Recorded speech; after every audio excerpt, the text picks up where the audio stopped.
बिस्मिल्लाहिर्रहमानिर्रहीम। अस्सलाम वालेकुम व्यूअर्स। आज जो है मैं आपके साथ chapter number 1 English chemistry English और जो है कौन सी क्लास 11 का फर्स्ट चैप्टर जो है एक्सप्लेनेशन होने वाली है आज के इस वीडियो के अंदर। सही है। अच्छा, इसके अंदर हम जो है सबसे पहले जो चैप्टर नंबर 1 पढ़ेंगे, इसमें हम जो है ब्रीफली चैप्टर को समझेंगे। उसमें हम देखेंगे कि कायदे-ए-आज़म मोहम्मद अली जिन्ना के बारे में हम क्या जानते हैं। इस चैप्टर को रीड करने के बाद हमें ये पता होना चाहिए कि हम कायदे-ए-आज़म के बारे में क्या जानते हैं। कायदे-ए-आज़म मोहम्मद अली जिन्ना कौन थे एंड जो इन्होंने कंट्रीब्यूट क्या करा इसके अंदर, इनका विज़न क्या था, इनका नज़रिया क्या था, और जो है सम क्वाइट्स यानी कि इनके जो कॉल थे वो भी हम जो है इसके अंदर पढ़ेंगे, जो कि इसके अंदर लिखे हुए होंगे। सही है। आज जो है बहुत एक्सप्लेन होगी चैप्टर नंबर 1 की, और आप जब ये वीडियो को देख लेंगे तो इंशाल्लाह ताला आपको इस चैप्टर के जो तमाम क्यूरीज होंगी, तमाम चीज़ें होंगी जो आपको उलझा रही होंगी, इंशाल्लाह ताला वो सॉल्व हो जाएंगी। सही है। तो चलिए स्टार्ट करते हैं। The Quaid-e-Azam Muhammad Ali Jinnah made presidential address on 11 August 1947 to the inaugural session of Pakistan First Constitutional Assembly that was one of the most constitutional assertion in the history of South Asia। इसके अंदर कह रहे हैं कायदे-ए-आज़म मोहम्मद अली जिन्ना जो है पहले प्रेसिडेंशियल यानी कि जो पहले प्रेसिडेंट एड्रेस थी, इनके पहले जो क्या हम गवर्नर जनरल कहते हैं जिन्हें, वो बने थे, जिन्होंने जो है एक सेशन रखा था। सेशन से मुराद एक जलसा रखा था पाकिस्तान में, जिन्होंने एक असेंबली बनाई 11 अगस्त को, 14 अगस्त से पहले 11 अगस्त को, और वहाँ पे उन्होंने कुछ जो है वो क्या दी, सेशन दी, यानी कि अपना जो है वो एक तकरीर सुनाई। सही है। For south Asia in the history of south Asia, पूरी हिस्ट्री के अंदर the historical speech testify the guide vision of Pakistan. Of course, it reminds about the teaching the last holy prophet sallallahu alaihi wasallam, या हज़रत मोहम्मद सल्लल्लाहु अलैहि वसल्लम ख़ातमुन नबिय्यीन सल्लल्लाहु अलैहि वसल्लम। सर, इसके अंदर क्या था कि जो हिस्टोरिकल इन्होंने स्पीच दी थी, जिसको उन्होंने मतलब एक जो हमारे आखिरी नबी, जो हम आखिरी खुतबा पढ़ते हैं, जो लास्ट हॉली प्रॉफिट की ज़िंदगी का, और सबसे मोस्ट इम्पॉर्टेंट जो उनका आखिरी खुतबा था, जिसके अंदर उन्होंने तमाम अपना मतलब समझे एक ख़ुलासा पेश करा था अपनी पूरी ज़िंदगी का। एक हम ख़ुलासा कह सकते हैं कि एक तशरीह, उन्होंने थोड़ी सी तशरीह उन्होंने बता दी थी कि अगर हम ये चीज़ें करेंगे, उन्होंने मेन पॉइंट समझा हमें दे दिए कि भाई तुम्हें जो है ना हकूकुल इबाद भी जो है, तुम्हें हकूकुल अल्लाह से ज़्यादा तुम्हें हकूकुल इबाद का भी जो है तुम्हें क़यामत के दिन जवाब देना पड़ेगा। तुम आपस में टोला नहीं होना, यानी कि आपस में ग्रो नहीं होना, तुमने आपस में जो है वो बंटना नहीं है। तुम सिर्फ जो कलमा तैयबा पढ़ लेता है वो एक पूरा एक ख़ानदान के अंदर आ जाता है, वो पूरा एक जो है एक कौम के अंदर आ जाती है, चाहे वो किसी भी मुल्क से ताल्लुक़ रखता हो, किसी भी कोई भी रंग हो उसका, कोई भी नस्ल हो, कोई भी शख्स हो, लेकिन अगर वो ला इलाहा इल्लल्लाह मुहम्मद रसूलुल्लाह पढ़ लेता है तो वो खुद ब खुद एक इतनी बड़ी कौम के अंदर शामिल हो जाता है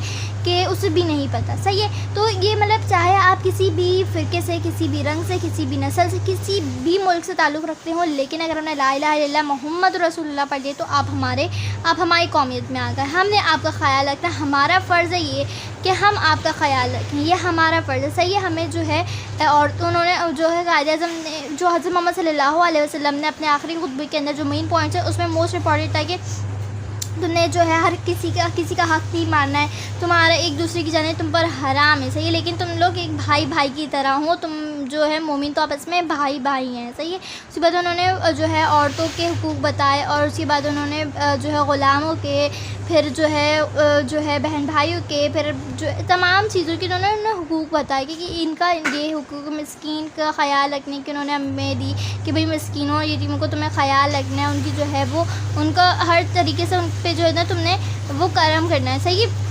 मेहरबानी से पेश आना। वैसे ही हमें जो है हर किसी के साथ मेहरबानी से पेश आना चाहिए, यही हमारे प्यारे नबी सल्लल्लाहु अलैहि वसल्लम ने बताया। तो यही चीज़ें सारी कायदे आज़म सल्लल्लाहु अलैहि वसल्लम ने समझे हमें टीच करी है या उन्हें रिमाइंडर दिया है। हमें इस तरीके से हम कर सकते, जो अल्लाह ने हमारे नबी को दिया था वही कायदे आज़म ने अपने मैसेज में बताया है कि यही चीज़ें तमाम चीज़ें जो है वो हमारे पाकिस्तान पर लागू होंगी। जो नज़रिए पाकिस्तान है वो बेसिकली यह डायरेक्टली जो है इस्लाम के नज़रिए पे मबनी है कि इस्लाम जो कहता है वही पाकिस्तान के अंदर होगा, वही चीज़ें जो है पाकिस्तान में होंगी। या देख ले जैसे कि हर चीज़ को किसी चीज़ पे कोई प्रायोरिटी नहीं है, ना अरबी को अजमी पे, ना अजमी को अरबी पे। इसी तरीके से यहाँ पे भी है कि किसी पे, लेकिन सबसे बेहतर कौन है? वही अल्लाह के नज़दीक सबसे बेहतर वो है जो है तकवा है, तकवा परहेज़गार है, बहुत ज़्यादा जो है वो अल्लाह की इबादत करने वाला या अल्लाह के तमाम अहकामात पर पैरवी करने वाला है, सिर्फ वही अच्छा है। सही है। तो कायदे आज़म ने भी इसमें यही कहा कि किसी को भी किसी चीज़ पे कोई प्रायोरिटी नहीं है। तमाम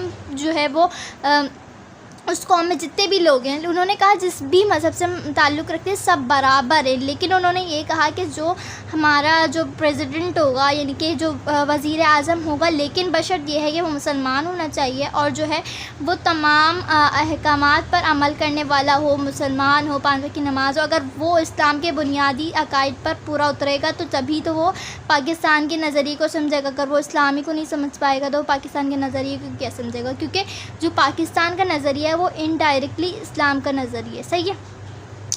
इधर पूरा यही अगर आप पढ़ेंगे कि यही हज़रत मोहम्मद सल्लल्लाहु अलैहि वसल्लम द मैसेज ऑफ अल्लाह का message, the last sermon of the prophet peace be upon him and upon his family companions, that all man are equal in the eyes god, यानी कि अल्लाह के बराबर, अल्लाह की नज़र में तमाम जो है वो लोग बराबर हैं।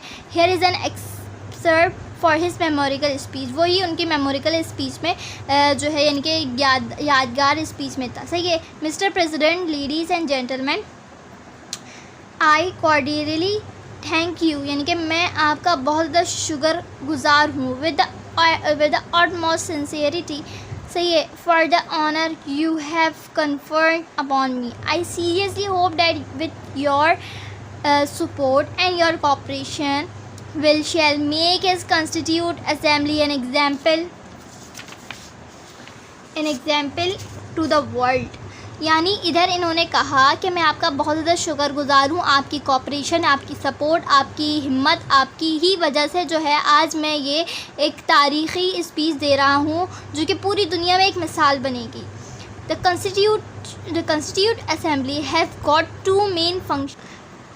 हमारे जो कॉन्स्टिट्यूटेड असेंबली है उसके 2 अहम फंक्शन है, यानी कि अहम इक़साम है। सही है। सबसे फर्स्ट ये है हमारे पास कि हमें जो है रिस्पॉन्सिबिलिटीज़ या जो हमें हम पे जो ज़िम्मेदारी लायद की गई है वो क्या है कि हमें आगे जो कौमी असेंबली है उसको तश्कील देना है। सही है। फ्यूचर में जो है उसमें जो है नज़र रखनी है कि हमें आगे करना क्या है फ्यूचर में। सही है। नेक्स्ट हमारे पास क्या है कि हमें कम्प्लीटली हमें जो फेडरल निज़ाम है, फेडरल कहते हैं वफाकी निज़ाम को, उसको जो है बेहतर बनाना है और उसको फुली जो है वो आगे लेके जाना है। सही। We have to do the best we can in adopting a professional constitution for the federal legislation of Pakistan, यानी कि हमने जो वफाकी निज़ाम होता है तो उनको क्या करना है, उनको अडॉप्ट करना है, उनको आगे बढ़ाना है और उनको बेहतरीन बनाना है। We know really that not only we ourselves wondering, जैसे कि हम जानते हैं कि ये बहुत बड़ा हमने काम करा। आई थिंक मैं जानता हूँ कि the whole world is wondering the Christian cyclonic revolution, और ये तूफ़ानी इस चीज़ ने जो है पूरी दुनिया को हिला के रख दिया है, हैरान करके रख दिया। The whole world is wondering an unprecedently cyclonic revolution which was brought about the plan of creating 2 independent separate domains in the subcontinent। और ये बहुत बड़ी बात है जिसने पूरी दुनिया को हिला के रख दिया है कि एक कॉन्टिनेंट में से एक बड़े में से 2 जो है इंडिपेंडेंट कंट्रीज़, यानी कि 2 जो है कंट्रीज जो है वो अब होने वाली हैं, निकलने वाली हैं या जो है वो बनने वाली हैं, यानी कि 2 मुल्क बनने वाले हैं। अब एक ही बड़े सग़ीर के अंदर से 2 सब कॉन्टिनेंट बनने वाले हैं। तो ये फिर उसके बाद है the mighty subcontinent with all kinds of inhabited had been brought under a plan which is titanic unknown unparallel, जो कि बहुत बड़ी हैरान कुन चीज़ है जिसने सब मतलब सबके दिमागों को उलट के रख दिया है और सबको हैरान कुन कर दिया है। एक तूफ़ानी चीज़ थी जिसने जो है इस सब लोगों की सोचने की सलाहियत जो है वो बंद हो गई है इस चीज़ पे। सही है। Dealing with our first function, the first and the foremost thing that I would like to emphasize is remember that you are now established a legislative body and you have got all the powers। सही है। इसमें कह रहे हैं कि सब वफाकी तर्ज को तमाम जो है उनको इख्तियारात हासिल हैं और जो है उनको उनके इख्तियारात दिए जाएंगे और वो अपने इख्तियारात हासिल करेंगे जो वफाकी उससे ताल्लुक़ रखते हैं। Therefore plays on you the gravest responsibility as to how to take your decision. और आपको ये भी बहुत बड़ी रिस्पॉन्सिबिलिटी दी जाती है कि आपने ख़ुद जो है अपने डिसीजन यानी कि फैसले लेते हैं। First duty of the government is to maintain law and order so that the first property and religious belief of its subject are fully protected by the state. और सबसे पहली ड्यूटी उनकी गवर्नमेंट की ये है कि वो कानून नाफिज करें और ऑर्डर दें, जो है उनको ऑर्डर दें और कानून ऐसे नाफिज करें जिससे उनको मजहबी उनकी प्रॉपर्टी यानी कि उनके जान और माल की जो है उनको तहफ़्फ़ुज़ हासिल हो। उनको जो है हर चीज़ का तहफ़्फ़ुज़, आवाम को, रियाया को हर चीज़ की जो है आप सुकून दें ताकि वो आगे तरक्की कर सकें, आगे मुल्क को बढ़ा सकें, अपना जो है वो ज़िंदगी अच्छे से बसर कर सकें। जब तक उनको अपनी ज़िंदगी, अपनी प्रॉपर्टी, अपने मज़हब का अगर ख़तरा होगा, चाहे वो किसी भी मज़हब से ताल्लुक़ रखता हो, चाहे उसकी जितनी प्रॉपर्टी हो, आपने उसको तहफ़्फ़ुज़ देना है। ये गवर्नमेंट की ज़िम्मेदारी है। सही है। कायदे आज़म ने गवर्नमेंट की ज़िम्मेदारी लगा के गए हैं। The second thing that occur to me is that, और सेकेंड चीज़ मेरे जहन में ये है कि one of the biggest curse यानी कि सबसे बड़ी लानत from which India is suffering is bribery and corruption. India जो सफ़र कर रहा है यानी कि गुजर रहा है ब्राइबरी और करप्शन यानी कि रिश्वत और करप्शन से, यानी कि क्या बोलूँ कि मतलब मतलब जो चोर चकारी होती है उससे और रिश्वत से, ये सारी चीज़ें जो है क्या है एक जहर है जो कि क्या नाम है एक जहर है और लोहे को दीमक की तरह चाटती है। ये लिखा we must put down from an iron hand I hope you will be adequate measure soon it is possible for the assembly to do so. और मैं चाहता हूँ कि, और मैं उम्मीद करता हूँ कि ये जो चीज़ है आप जल्दी से जल्दी जो है इसको निपटाने की और जल्द से जल्द इस चीज़ को ख़त्म करने की कोशिश करेंगे। ब्लैक मार्केटिंग जो काला धंधा होता है ये बहुत बड़ी लानत है, ये एक और बड़ी लानत है यानी कि अनदर कर्स। वेल अच्छा, I know that the black marketing are frequently tough and punished. मुझे पता है कि ब्लैक मार्केटिंग की बहुत ज़्यादा जो है वो सख्त सज़ा है। Now you have to tackle this monster, और आप पकड़ेंगे इस मॉन्स्टर को यानी कि इस बहुत बड़े ख़तरनाक चीज़ को which to raise colossal crime against society in the decent condition. I think that ought to be very severely punished, और आप इनको सेवरल जो है अच्छी पनिश भी करेंगे इनको, because they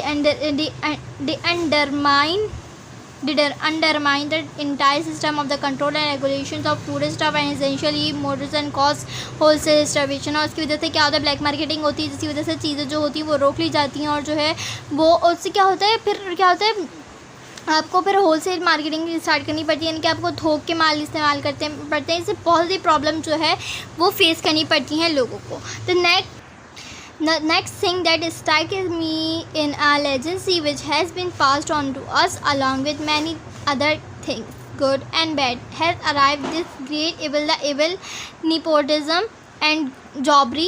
The evil must be crushed. Let and tells I want to make it quite clear that I shall never tolerate any kind of jobbery and nepotism or any influence directly or indirectly brought to bear upon me। यहाँ पे कायदे आज़म ने जो हमें बताई उसमें कह रही है कि किसी मतलब जैसे कि जो हमारे से सोर्स वगैरह की चीज़ चलती है वो इनडायरेक्टली यही बात हो रही है कि जो जिस चीज़ के काबिल है उसको दिया जाए। ये नहीं कि आप जो है अपने देखकर और जो जिसको भी देखकर आप जो है आगे उसको जॉब दे रहे हैं या जिसका दिल चाह रहा है नहीं दे रहे, तो इस तरीके से आप नहीं करना है।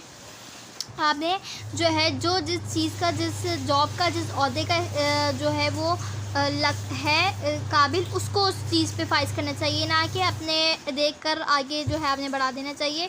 ना if you want to make the great state of Pakistan happy and prosperous we should We should wholly and slowly concentration on the well-being of the people and especially of the masses and the poor. सही है, उसमें कह रहे हैं कि अगर हम चाहते हैं कि हम पाकिस्तान को एक अच्छा और एक बहुत जो है तरक्की याफ्ता मुल्क देखना चाहते हैं, तो हमें क्या चाहिए, हमें जो है जो गरीब है, स्पेशली जो गरीब है, उनकी मदद करनी चाहिए. If you will work in corporation for in the past during the hatching you will bound it success. अगर आप जो है कॉपरेशन से काम करेंगे, आप पुराने वक्तों को भूल कर, माजी को बुलाकर आगे की तरफ, मुस्तकबिल की तरफ ध्यान देंगे और आपस में मोहब्बत कायम करेंगे, तो इंशाल्लाह ताला आप जो है एक पाकिस्तान को ग्रेट स्टेट ऑफ पाकिस्तान बना पाएंगे. If you change your past work and work together in a Sprite that every one of you, no matter that the community, color, caste and creed he she belong in, first and second and last a citizen of this state are equal rights, responsibility and obligation. सही है, इसमें कह रहे हैं कि जो है if you want to change your past, अगर आप अपने माजी को चेंज करना चाहते हैं, यानी कि अपने जो है पास्ट को भूल कर आप जो है प्रेजेंट पे नज़र रख कर और फ्यूचर को चेंज करना चाहते हैं. मसलन इनका ये है कि जब फ्यूचर में आ जाएंगे तो आपका जो हाल है वो पास्ट हो जाएगा. तो अगर आप अपने चेंज करना चाहते हैं पास्ट को, तो आपने क्या करना है, आप किसी भी कम्युनिटी या कलर से, कास्ट से, किसी भी चीज़ से आप जो है बिलोंग करते हैं, लेकिन आप अभी एक सिटीज़न है. आप एक सिटीज़न किस तरीके से, क्योंकि आप पाकिस्तान में हो, पाकिस्तान में किसी को किसी भी चीज़ पे भी फौकियत हासिल नहीं है, तमाम लोग बराबर हैं. आपने मिलजुल कर काम करना है. आपने जो है सिर्फ लॉ को, जो राइट असूलों पर, उन पर जो है वो फर्माबरदारी करनी है और उनको अपने हसूल, अपने जो है को हासिल करना है. We should begin to work in that spirit, और हमें जो है एक साथ होकर काम करना चाहिए. And in course of time that which all is of the majority and minority communities. और जो है हमें किसी पे भी आर्ग्यू नहीं करना चाहिए. कोई भी मेजॉरिटी है या माइनॉरिटी है, यानी कि जो है वो अक्सरियत है, अक़लियत है, हमें दोनों को साथ लेके चलना है. लेकिन हमें ये लाजमी रखना है कि अक्सरियत अक़लियत में ना बदल जाए. सही है, लेकिन ये ख़्याल रखना है, लेकिन हमें जो अक़लियत है उनको नज़रअंदाज नहीं करना है. No power can hold another nation in subjective. हमें नहीं पता कि वो अगर वो उसने पहले हमारे साथ क्या करा या उसकी क्या पावर थी या क्या पावर है. Therefore we must learn a lesson for this. लेकिन हमें उससे सबक ज़रूर सीखना चाहिए. वी आर, यानी कि उन्होंने कहा कि पहले जो थी हमारे मुसलमान थे, मुसलमानों की हुकूमत थी, लेकिन उसके बाद जो मसले हुए वो सब जानते हैं. मसले क्या हुए, जो हम मुताला पाकिस्तान में हमने जो पढ़ कर आए हैं कि हिंदुओं ने हुकूमत कर ली थी, हिंदुओं ने मतलब अंग्रेज़ों की हुकूमत ब्रिटिश ने आ गए थे, लेकिन हिंदू ब्रिटिश के साथ मिले हुए थे और वो चाहते थे कि हम दोबारा जो है वो अपनी हुकूमत कायम करें. लेकिन अब वो हमारा पास्ट हो गया. अगर हम जो है वो आगे बढ़ के, आगे सब कुछ भुला के काम करेंगे, तो ही जो है हम आगे बढ़ सकेंगे. अब जो है वो पुराने चीज़ों को लेकर चलना वो बहुत जो है गलत हो जाएगा, क्योंकि अब जो है पूरा चेंज आ चुका है. अब अगर हम मिल बांट के काम करेंगे या एक होकर काम करेंगे, तो ही आगे बढ़ सकते हैं. We are free to go to your temples. You are free, यानी कि तुम आज़ाद हो, तुम अपने टेम्पल्स में जाओ, यानी कि टेम्पल्स मंदिर में जाओ. You are free to go your mosques, यानी कि तुम आज़ाद हो, तुम जाओ अपने मस्जिदों में, और to any other places of worship in the state of Pakistan. और कोई भी जगह जहाँ तुम जो है अपने इबादत करते हो जो पाकिस्तान में मौजूद है, जाओ, तुम आज़ाद हो, तुम जा सकते हो. You may belong to any religion or caste or creed, यानी कि तुम चाहे किसी भी मज़हब से, किसी भी कास्ट से, किसी भी क्रीड से ताल्लुक़ रखते हो. That was nothing to do with the business of the state of Pakistan, यानी कि ये स्टेट ऑफ पाकिस्तान का कोई बिज़नेस नहीं है कि आपको जो है आप अपने किसी भी रिलीजन से ताल्लुक़ रख सकते हो. इस पर किसी को किसी चीज़ पे पाबंदी नहीं है. We are studying in the day when there is no discrimination, no distance between one community to another. हम यहाँ से जो आज से स्टार्ट कर रहे हैं, यहाँ किसी के दरमियान कोई फौकियत हासिल नहीं है, सब बराबर है. किसी भी कम्युनिटी को किसी भी कम्युनिटी पे कोई हासिल नहीं है, यानी कि किसी ख़ानदान को किसी ख़ानदान पे हासिल नहीं है, किसी भी कास्ट को किसी कास्ट पे हासिल नहीं है, सब बराबर हैं. We are starting with these fundamental principle. हम आज से स्टार्ट कर रहे हैं, शुरुआत कर रहे हैं इन असूलों पर कि तमाम सिटीजन्स आर इक्वल. सही है, तमाम लोग आपस में बराबर हैं, किसी को कोई जो है किसी पे फौकियत हासिल नहीं है. लेडीज़ एंड जेंटलमैन, मर्द, ख़वातीन और हजरात, I do not wish to take up any more of your time. और मैं जो है अब आपका और टाइम नहीं लेना चाहता. Thank you again for the honour you have done to me. आपकी बहुत बहुत शुक्रगुज़ार हूँ आपकी इस इज़्ज़त अफ़ज़ाई का जो आपने मेरे लिए की। We shall always be guided to the principle of justice, fair play without any political language. मैं जो है इंसाफ के असूलों पर चलता हूँ बग़ैर सियासी ज़बान में, यानी कि मैं सियासत नहीं कर रहा आपके साथ। मैं बिल्कुल एक आपकी दोस्त की तरह, बिल्कुल आपके भाई की तरह जो है आपको ये गाइडेंस यानी कि ये असूल बता रहा हूँ, सही है। और my guiding principle will be justice and complete impartial and I am sure that you will be support and cooperation. मेरी जो गाइडिंग प्रिंसिपल है, मैं चाहता हूँ कि आप उस पर जो है बिल्कुल काम करें, उस पर उतरें और इंसाफ कायम करें, सही है। मैं ये और आप आई am sure that your support and cooperation, और मैं ये इससे बिल्कुल मुत्तफ़िक हूँ कि आपकी सपोर्ट और जो है आपकी कोऑपरेशन पाकिस्तान को एक दिन बहुत बड़ी कौम जो है वो बनाएगी इंशाल्लाह ताला। तो जो है ये chapter number 1 Quaid-e-Azam on 11 August 1947 complete हो गया। इसकी एक्सप्लेनेशन होगी नेक्स्ट वीडियो के अंदर इंशाल्लाह हम इसके क्वेश्चन और MCQ वगैरह सॉल्व करेंगे। मिलती है आपसे नेक्स्ट वीडियो में। प्लीज़ चैनल को सब्सक्राइब करें, लाइक करें और शेयर करें। अल्लाह हाफ़िज़।